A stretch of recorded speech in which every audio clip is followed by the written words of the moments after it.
Hello and welcome to The Insider, a show designed to clue you into the biggest news, events and announcements inside the video games industry, discussing with you some things you may know, some things you may not, and the glue that holds it all together is a little bit of my own opinion. My name is Paul James, thank you very much for watching, and let's kick off the episode.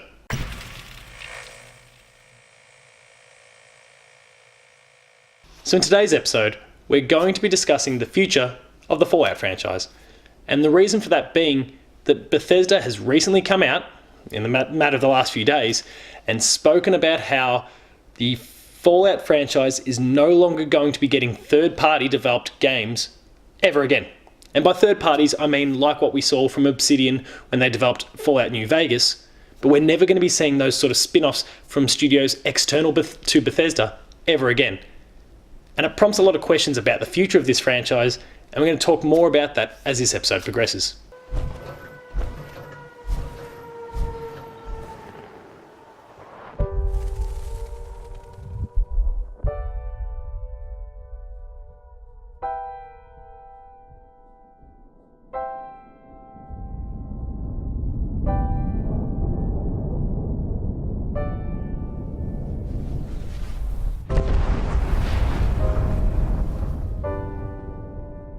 The upshot of all this news is pretty simple. We're never going to see a third-party developed Fallout game in the vein of New Vegas ever again. Now, Obsidian did a fantastic job with that game. It is still something that is considered to be one of the best Fallout games, inclusive of the original games that included 1, 2 and Tactics, as well as what we've seen since with 3, 4, potentially 76, and of course New Vegas. It is considered to be one of the best entries in the Fallout franchise. People still love it. We're currently getting a long-form Player 2 Plays series by our own Matt Hewson dedicated to that game because he adores it. The future of the franchise is really up in the air. There's a lot of questions, there's a lot of things for us to dissect, and I'm going to begin to do that next.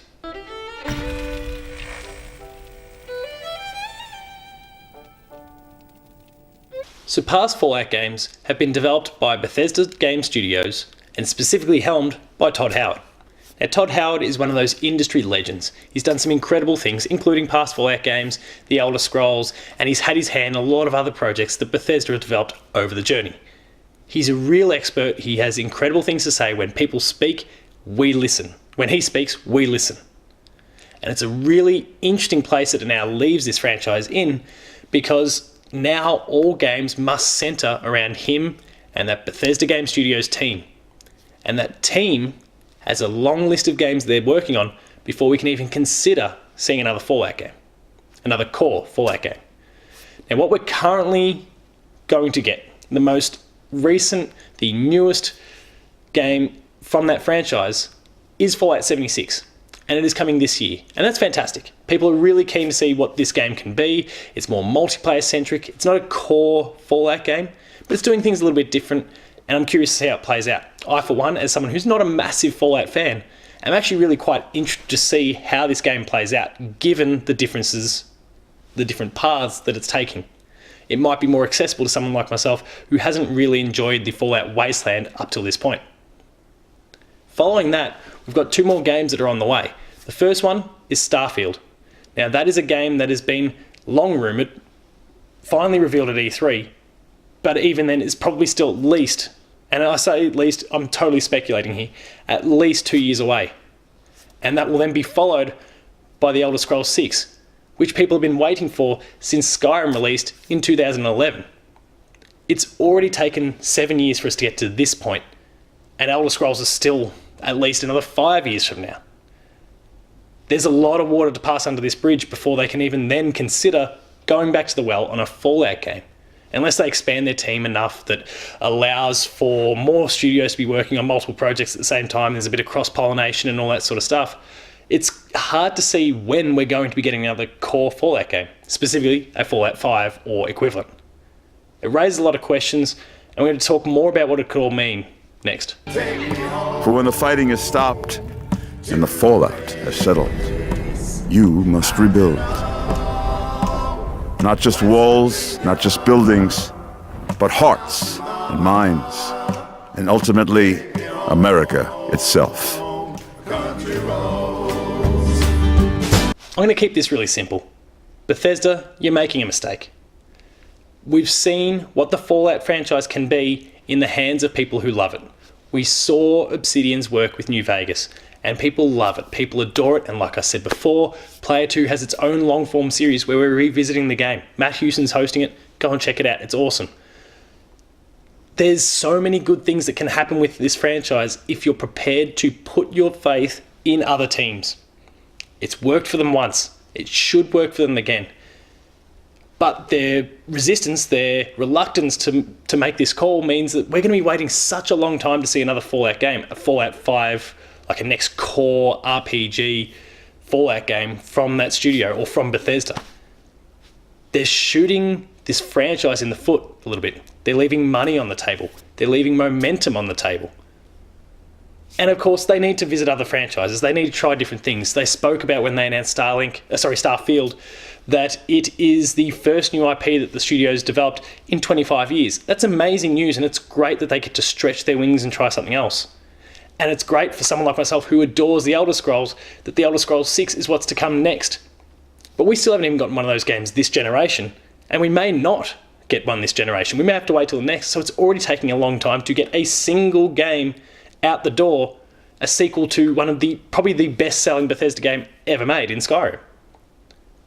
So we're going to be waiting an eternity for Fallout 5, and that's not what fans of the franchise are looking for. And Bethesda, like every other publisher, is to an extent upholden to what the customer is looking for. They'll take their money elsewhere. There's other IP out there that are doing similar things. They don't have to wait for Fallout.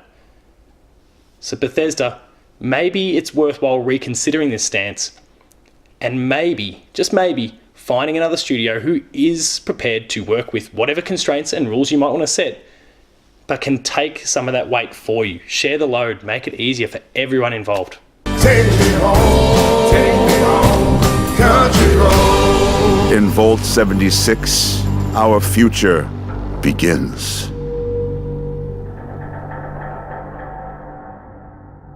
So that concludes another episode of The Insider. I hope you enjoyed it. If you did, please consider liking, sharing, and subscribing. All those buttons are down below here, and that'll allow you access to weekly episodes of Patched, The Insider, Player 2 Plays, and a whole lot more. I've got my own new little project that's on the way, teasing it now. You may see it very soon. I'm really excited about it. I hope you are too.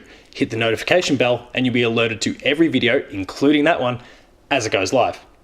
For written content, make sure to visit the website player2.net.au, where you'll find reviews, previews, opinion pieces, news, features, the Player 2 Writer's Draft, and heaps more. There's some awesome content there developed by some of the best talent in Australia, so please make sure to go and check it out.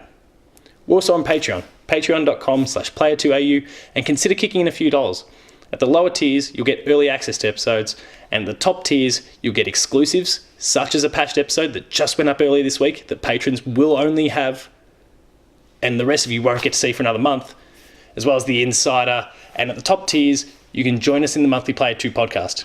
There's some awesome and hopefully enticing offers there, and you're helping the Player 2 dream to grow, so please consider checking it out. For rolling updates, you can find me at PaulJamesP2 on Twitter, the website you'll find at Player2AU on Twitter, and there's a lot of Fallout news for us to dissect this week.